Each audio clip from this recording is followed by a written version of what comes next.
സമ്മാനിച്ചിട്ടുണ്ടാവണം.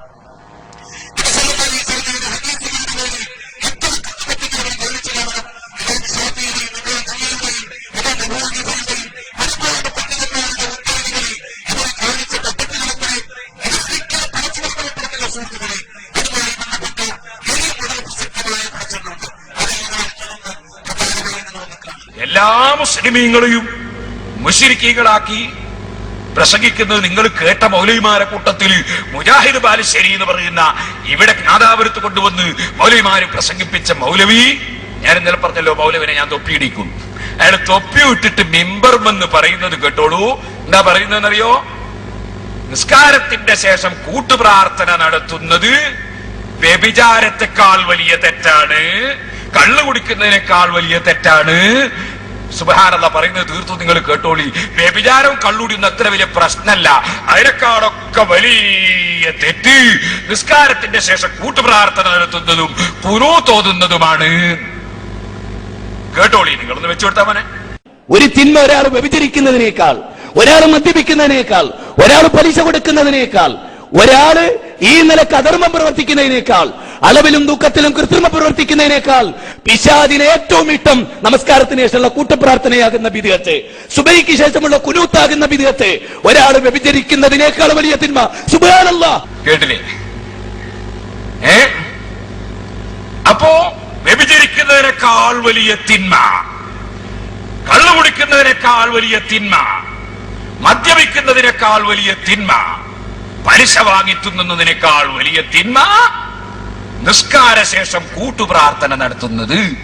പിന്നെ മൗലവി പറഞ്ഞത് നിങ്ങൾ കേട്ടില്ലേ? നിസ്കാരത്തിന്റെ ശേഷം ഖുനൂത്ത് ഓതുന്നത്. അതും കൂടി പഠിച്ചില്ലല്ലോ. ഖുനൂത്ത് എപ്പോഴാണ്? നിസ്കാരത്തിന്റെ ശേഷം ഖുനൂത്ത് ഓതല്ലോ ആരെങ്കിലും? സുബ്ഹാനല്ലാഹ്.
വ്യഭിചാരത്തെക്കാൾ വലിയ പാപമാണ് എന്ന് ഞാൻ പറഞ്ഞു എന്ന് പറഞ്ഞ് വലിയൊരു പ്രചരണം. അത് കേട്ട പല മുജാഹിദിന്റെ ആളുകളും എന്നെ വിളിച്ച് എന്താ നിങ്ങള് ഇങ്ങനെയൊക്കെ പറയുന്നത് എന്ന്. എന്താണ് യഥാർത്ഥത്തിൽ അത്? നിങ്ങൾ ആരെങ്കിലും കേട്ടോ? ഒരു ഖുതുബയാണ് തിരുവനന്തപുരത്തെ സലഫി മസ്ജിദിൽ നടന്നിട്ടുള്ള ഒരു ഖുതുബ. ആ ഖുതുബയാണ് ഞാൻ അവിടെ വിശദീകരിച്ചത്. അതായത് ബിദ്അത്തിന്റെ ഗൗരവം വിശദീകരിക്കുന്ന ഒരു ഖുതുബ. ആ ഖുതുബയുടെ അവരിടുന്ന ഭാഗം നിങ്ങൾ ആദ്യം കേൾക്കുക, എന്നിട്ട് ആ കേസറ്റിലെ ഡീറ്റെയിൽ അവിടെ നിന്നാണ് ഈ കളവ് കാണിക്കുന്നത് പ്രവർത്തിക്കുന്നത് എന്നുകൂടെ നിങ്ങൾ മനസ്സിലാക്കുമ്പോ അള്ളാഹുവിന് ഇവർക്ക് പേടിയില്ല എന്നത് വളരെ വ്യക്തമായി നിങ്ങൾക്ക് ബോധ്യപ്പെടും. ആ ഭാഗം നിങ്ങളൊന്ന് കേൾക്കുക. നമസ്കാരത്തിന് ശേഷമുള്ള കൂട്ടപ്രാർത്ഥനയാകുന്ന ബിദ്അത്ത്, സുബഹിക്ക് ശേഷമുള്ള കുനൂത്താകുന്ന ബിദ്അത്ത്, ഒരാൾ വ്യഭിചരിക്കുന്നതിനേക്കാൾ വലിയ തിന്മ. അതായത് നമസ്കാരാനന്തരമുള്ള കൂട്ടുപ്രാർത്ഥന, അതുപോലെ സുബഹിക്കുള്ള കുനൂത്ത്, ഇത് രണ്ടും വ്യഭിചാരത്തെക്കാൾ വലിയ തിന്മയാകുന്നു. സുബ്ഹാനല്ലാഹ് എന്ന് ഞാൻ പറഞ്ഞു. യഥാർത്ഥത്തിൽ എന്താണ്? യഥാർത്ഥത്തിൽ അത് നിങ്ങൾക്കൊക്കെ മനസ്സിലാവും. ഞാൻ പറഞ്ഞ വാചകമല്ല പറഞ്ഞത്. മഹാന്മാരായ രണ്ട് സഹാബികളെ ഉദ്ധരിച്ചിട്ട് അവരുടെ വാചകം പറഞ്ഞാണ്. കേട്ടോളൂ, എന്ന് നിങ്ങൾക്ക് അതിന്റെ പ്രസക്തമായ ഭാഗം കേൾക്കാം. പണ്ഡിതന്മാർ പറയുന്ന കാര്യങ്ങൾ നമ്മൾ മനസ്സിലാക്കിയിരുന്നുവെങ്കിൽ നമുക്കിങ്ങനെ സംഭവിക്കുമായിരുന്നില്ല. മഹാനായ അബ്ദുല്ലാഹിബ്നു ഉമർ റളിയല്ലാഹു അൻഹു അദ്ദേഹം പറയുന്നു, ഇബ്നു ഉമർ, എല്ലാ ബിദ്അത്തും വഴികേടാണ്. വകുല്ലു ബിദ്അത്തിൻ ളലാല, എല്ലാ വഴികേടും ബിദ്അത്താണ്. നിങ്ങൾ മനസ്സിലാക്കണം ആ ബിദ്അത്ത്. എന്നിട്ട് അദ്ദേഹം പറയാൻ, ജനങ്ങൾ അതിനെ നല്ലതായി കണ്ടാലും ശരി, ബിദ്അത്തിനെ ജനങ്ങൾ നല്ലതായി കണ്ടാലും ശരി, അത് വഴികേടാണ്. വകുല്ലു ബിദ്അത്തിൻ ളലാല, ആ വഴികേടുകളെല്ലാം നരകത്തിലേക്കാണ്. ഈ വസ്തുത നമ്മൾ മനസ്സിലാക്കണം. ഇത് ഇബ്നു ഉമർ റളിയല്ലാഹു അൻഹു പറയുന്നതാണ്. സുഫിയാനു സൗരി റഹ്മത്തുള്ളാഹി അലൈഹി, സുഫിയാനു സൗരി പറയാൻ, നോക്ക്, തിന്മകളേക്കാൾ പിശാചിന് ഏറ്റവും ഇഷ്ടം ബിദ്അത്താണ്. ഒരു തിന്മ ഒരാൾ വ്യഭിചരിക്കുന്നതിനേക്കാൾ, ഒരാൾ മദ്യപിക്കുന്നതിനേക്കാൾ, ഒരാൾ പലിശ കൊടുക്കുന്നതിനേക്കാൾ, ഒരാള് ഈ നിലക്ക് അധർമ്മം പ്രവർത്തിക്കുന്നതിനേക്കാൾ, അളവിലും ദുഃഖത്തിലും കൃത്രിമം പ്രവർത്തിക്കുന്നതിനേക്കാൾ പിശാചിന് ഏറ്റവും ഇഷ്ടം നമസ്കാരത്തിന് ശേഷമുള്ള കൂട്ടപ്രാർത്ഥനയാകുന്ന ബിദ്അത്ത്, സുബഹിക്ക് ശേഷമുള്ള കുനൂത്താകുന്ന ബിദ്അത്ത്, ഒരാൾ വ്യഭിചരിക്കുന്നതിനേക്കാൾ വലിയ തിന്മ. സുബ്ഹാനല്ലാഹ്, ഇത് പറഞ്ഞവൻ KNMന്റെ പ്രസിഡന്റ് അല്ല, സെക്രട്ടറി അല്ല. സമൂഹമേ, നിങ്ങൾക്ക് എന്തുകൊണ്ട് മനസ്സിലാകുന്നില്ല എന്നാണ് എനിക്ക് തോന്നുന്നത്. എന്തുകൊണ്ട് നിങ്ങൾക്ക് ഇത് മനസ്സിലാകുന്നില്ല? ഒരാൾ വ്യഭിചരിക്കുന്നത് കണ്ടാൽ, മറുഭാഗത്തൊരാൾ നമസ്കാരാനന്തര കൂട്ടുപ്രാർത്ഥന കണ്ടാൽ പിശാച് ഏറെ സന്തോഷിക്കുക. വ്യഭിചരിക്കുന്ന പ്രവൃത്തിയല്ല ഈ കൂട്ടുപ്രാർത്ഥന നടത്തുന്ന മുസ്ലിയാരെ കൊണ്ടാണ് എന്ന് പറയുന്നത് സുഫിയാനു സൗരിയാണ്. സുഫിയാനു സൗരി KNMന്റെ പ്രസിഡന്റ് അല്ല. മനുഷ്യരെ, ഇനിയെങ്കിലും നിങ്ങൾക്ക് ഇത് മനസ്സിലാകുമോ? എനിക്കറിയില്ല. മനസ്സിലായല്ലോ? ഹൃദയം എന്ന് പറഞ്ഞ ഒന്ന്, സ്പന്ദിക്കുന്ന ഹൃദയമുള്ള മനുഷ്യരെ, ഞാനല്ല അത് പറഞ്ഞത്. എന്റെ പേരിൽ എന്തെല്ലാം പുകിലുകൾ. മഹാനായ സുഫിയാനു സൗരി പറഞ്ഞ ഉദ്ധരണിയാ പറഞ്ഞു, അബ്ദുല്ലാഹിബ്നു ഉമർ പറഞ്ഞ ഉദ്ധരണിയാ പറഞ്ഞു. ഇസ്ലാമിൽ ശിർക്ക് കഴിഞ്ഞാൽ പിന്നെ ഏറ്റവും വലിയ തിന്മ ബിദ്അത്താ. കാരണം അത് മതമുണ്ടാക്കലാണ്. ബിദ്അത്ത് സുന്നത്തിന്റെ സ്ഥാനത്ത് വരുമ്പോ നല്ല ആത്മാർത്ഥമായി, നല്ല തേട്ടത്തോടെ, അതിലെന്തിനാ പശ്ചാത്താപോ? കൂട്ടുപ്രാർത്ഥന, നമസ്കാരാനന്തരമുള്ള കൂട്ടുപ്രാർത്ഥന സുന്നത്താണ് എന്നുള്ള നിലയ്ക്ക് ഇഖ്ലാസോടുകൂടിയാ ചെയ്യുന്നത്. അതുകൊണ്ട് പശ്ചാത്താപല്ല. വ്യഭിചാരം ചെയ്താൽ പശ്ചാത്താപമുണ്ട്. അതാണ് ഹറാമിനേക്കാൾ വലുതാണ് ബിദ്അത്ത്. കാരണം അതല്ല അള്ളാഹു അനുവദിച്ചിട്ടില്ലാത്ത കാര്യം മതമായി അവർക്ക് നിശ്ചയിച്ചു കൊടുത്ത വല്ല പങ്കാളികളൊക്കെ ഉണ്ടോ? അപ്പൊ ഒരു ബിദ്അത്ത് ഒരു ഉസ്താദ് ഉണ്ടാക്കി അത് ദീനാണെന്നൊരാൾ വിശ്വസിച്ചാൽ ആ വിശ്വസിച്ച വ്യക്തി മുശ്രിക്കായി. അല്ലാഹു പറയാ. അപ്പൊ നിങ്ങൾക്കറിയോ വ്യഭിചാരത്തെക്കാൾ വലിയ തിന്മയാണോ ശിർക്കാകുക എന്നുള്ളത്? ചിന്തിക്ക്. പണ്ഡിതന്മാർ, എനിക്ക് ചുരുങ്ങിയത് സുന്നി പണ്ഡിതന്മാർ, നിങ്ങൾ ദീന് പഠിക്ക്. ജീവിതത്തില് മരിച്ചു പോകും, ഏത് നിമിഷവും മരിച്ചു പോകും.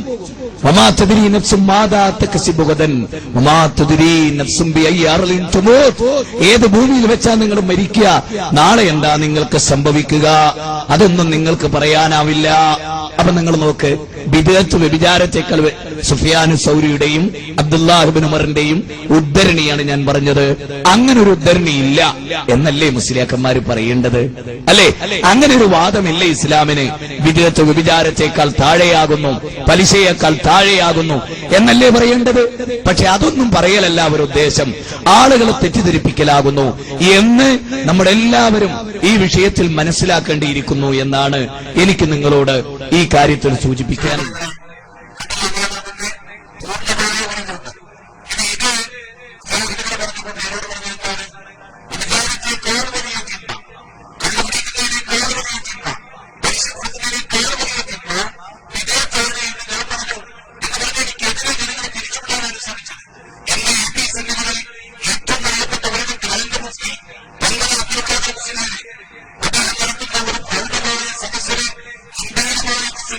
എന്നേക്കാൾ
എന്താണ് ബിദ്അത്ത് എന്ന് പറഞ്ഞാൽ?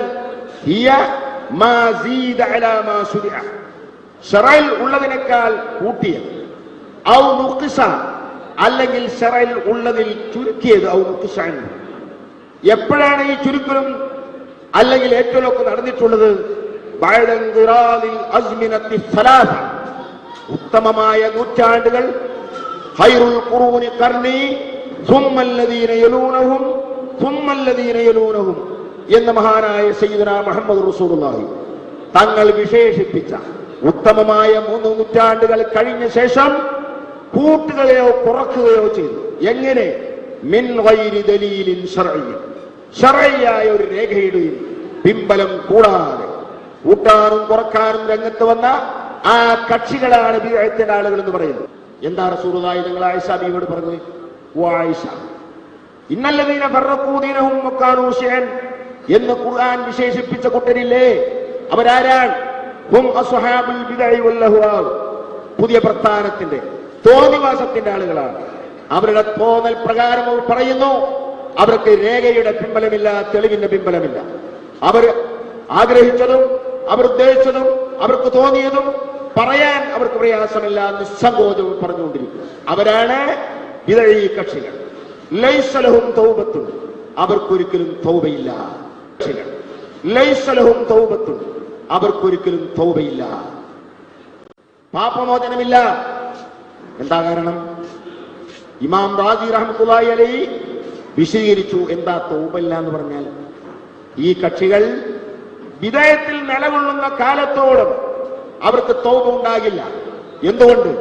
ഫാസിഖീങ്ങളും മുബ്തദീങ്ങളും തമ്മിൽ അവിടെയാണ് വ്യത്യാസപ്പെടുന്നത്. എന്തുകൊണ്ട്? ഫാസിഖീങ്ങളും മുബ്തദീങ്ങളും തമ്മിൽ അവിടെയാണ് വ്യത്യാസപ്പെടുന്നത്. കള്ളുകുടി മഹാപാപമാണ്. അല്ലാഹു ഹറാമാക്കിയ നഫ്സിനെ കൊല്ലൽ മഹാപാതകമാണ്. വ്യഭിചാരം മഹാപാതകമാണ്, കുറ്റമാണ്. അങ്ങനെയൊക്കെ മഹാകുറ്റങ്ങൾ തന്നെയാണെങ്കിലും ആ കുറ്റങ്ങൾ ചെയ്തവൻ ഇസ്ലാമിന് പുറത്താണ്, കാഫിറാണെന്ന് നാം പറയുന്നില്ല. കള്ളുകുടി മഹാപാപമാണ്. അല്ലാഹു ഹറാമാക്കിയ നഫ്സിനെ കൊല്ലൽ മഹാപാതകമാണ്. വ്യഭിചാരം മഹാപാതകമാണ്, കുറ്റമാണ്. അങ്ങനെയൊക്കെ മഹാകുറ്റങ്ങൾ തന്നെയാണെങ്കിലും ആ കുറ്റങ്ങൾ ചെയ്തവൻ ഇസ്ലാമിന് പുറത്താണ്, കാഫിറാണെന്ന് നാം പറയുന്നില്ല. അഹ്ലു സുന്നയുടെ വിശ്വാസം അതാണ്. അവരുടെ ഈമാൻ വളരെ ലൈഫാണ്. ശക്തിയുള്ള മുഅ്മിൻ ഒരിക്കലും അത് ചെയ്യില്ല. പക്ഷേ ഇത് ചെയ്തൊരൊറ്റ കാരണം കൊണ്ട് ഇസ്ലാമിന് പുറത്താണെന്ന് അഹ്ലു സുന്നത്തുൽ ജമാഅ പറയുന്നില്ല. ഏതെങ്കിലും ആവട്ടെ, അഹ്ലു സുന്നയുടെ വിശ്വാസപ്രകാരം അവർ ഇസ്ലാമിന് പുറത്തല്ല. അതുകൊണ്ട് തന്നെ അവരുടെ മനസ്സിൽ പാപമുക്തി നേടാനുള്ള നല്ല മനസ്സൊരു സമയത്ത് വന്നെന്ന് വരാം. കാരണം അവർക്കറിയാം ഞാൻ ചെയ്തത് കുറ്റമാണ്, ഇത് തെറ്റാണ്, പാപമാണ്, അല്ലാഹു പുറത്തു വരുമോ അവർക്കറിയാം. അതുകൊണ്ട് തന്നെ ഒരു വേളയിൽ അവർ പറയും, ഇതാ ഞങ്ങൾ പാപം ചെയ്തു പോയി, ഞങ്ങൾക്കതിൽ നിന്ന് മുക്തി കിട്ടണം. അതുകൊണ്ട് തന്നെ സയ്യിദുമാരെ കാണുമ്പോൾ, ആലിമീങ്ങളെ കാണുമ്പോൾ, സാലിഹീങ്ങളെ കാണുമ്പോൾ ദുആ ചെയ്യാൻ വേണ്ടി പറയും. ഈ സ്വഭാവം മുബ്തദിയിൽ കാണില്ല. കാരണം അവൻ വിശ്വസിക്കുന്നത് അവന്റെ ആശയങ്ങൾ 100% ശരിയാണ്, തെറ്റല്ല എന്ന്. അവന്റെ ആശയങ്ങളൊക്കെ സത്യമായി അവൻ വിശ്വസിക്കുന്നു. അതുകൊണ്ടാണ് അവർക്ക് തൗബയില്ല. കാരണം തൗബയുടെ ഒന്നാമത്തെ ഷർത്ത് തന്നെ അൽ ഇഖ്റാറു ബിദ്ദംബി, ചെയ്ത പാപം കൊണ്ട് സമ്മതിക്കണം. ഈ സമ്മതം ബിദ്അത്തുകാരിൽ നിന്ന് ഉണ്ടാവുകയില്ല. അതുകൊണ്ട് ആ ബിദ്അത്തിന്റെ ആളുകൾ ഒരിക്കലും തൗബ ഇല്ലാത്തവരാണെന്നും അനമിന്നും ബരിയും, ഞാൻ അവരിൽ നിന്ന് മുക്തനാണ്, വഹും മിന്നീ ബുറാഉ, അവർ എന്നിൽ നിന്ന് മുക്തന്മാരാണ്, അവരെന്റെ ആളുകളാണെന്ന് പറയണ്ട, എന്റെ ദീനിന്റെ ആളുകളാണെന്ന് പറയണ്ട. അത്രയും ശക്തമായ ഭാഷയിൽ ബിദ്അത്തുകാരെ സംബന്ധിച്ച് മഹാനായ നബി തങ്ങൾ പറഞ്ഞെങ്കിൽ ആ ബിദ്അത്തുകാരുടെ അടയാളമാണ് നാബൽസി പറഞ്ഞത്, ശറഉള്ളതിനേക്കാൾ കൂട്ടുകയോ കുറക്കുകയോ ചെയ്ത കക്ഷികളാണ്.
നല്ലതാണ് എന്ന് വിചാരിക്കുന്ന കണ്ടുപിടിക്കുന്ന ഒരു മനുഷ്യനും അത് നല്ലതാണെന്ന് ജീവിതത്തിൽ ഒരു സെക്കൻഡ് പോലും വിചാരിക്കുന്നില്ല.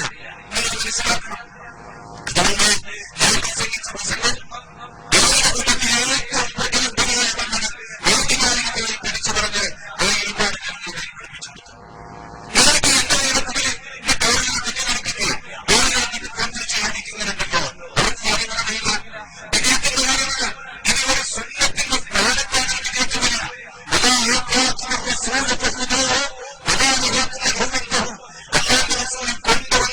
സ്വീകരിക്കും.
ആദർശന്റെ